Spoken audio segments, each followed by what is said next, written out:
Olá, eu me chamo Gilson Kassen Ramos, sou médico cardiologista e vamos tratar hoje de um assunto de alta relevância, o infarto agudo do miocárdio, causas. Mas antes eu os convido para, se você ainda não é inscrito, se inscrever aqui no meu canal e ainda me seguir no meu Instagram, @Dr. Gilson Kassen Ramos.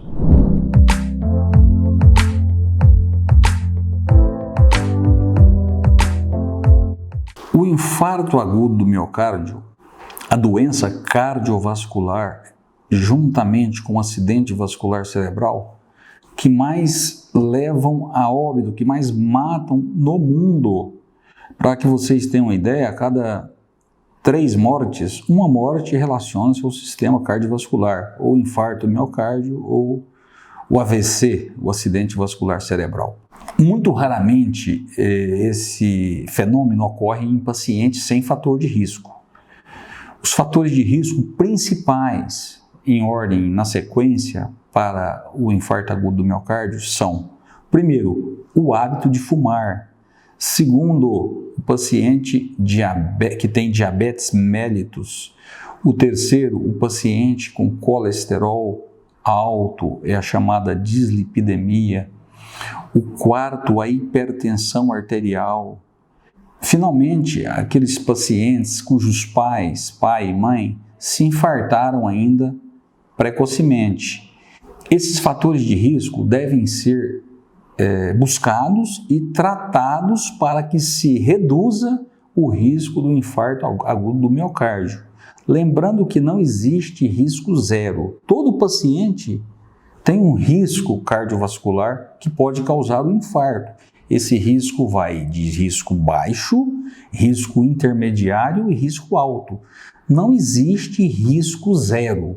Quem vai calcular esse risco para você, examinar você e inferir mudanças comportamentais ou medicamento para baixar esse risco é o cardiologista. Então, periodicamente, pacientes, em especial esses que eu mencionei, dentre esses fatores de risco, esses indivíduos devem procurar o cardiologista para saber da sua saúde cardiovascular e o risco de sofrerem um infarto agudo do miocárdio. E, repito, a doença que mais mata no mundo. Exposto esses fatores de risco, que eu os repito: o hábito de fumar, diabetes mellitus, o colesterol alto, a hipertensão arterial, filhos de pais que sofreram infarto precocemente, esses pacientes devem periodicamente consultar o cardiologista para minimizar ou controlar a doença ou o fator de risco. Obviamente, aquilo que puder ser descartado, por exemplo, a pessoa parar de fumar é o ideal.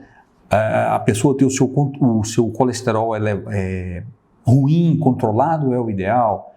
O paciente com diabetes mellitus deve procurar o controle glicêmico da doença. Dessa forma, minimiza-se o risco e o paciente pode ser mudado do extrato de risco alto para o intermediário e do intermediário para o baixo.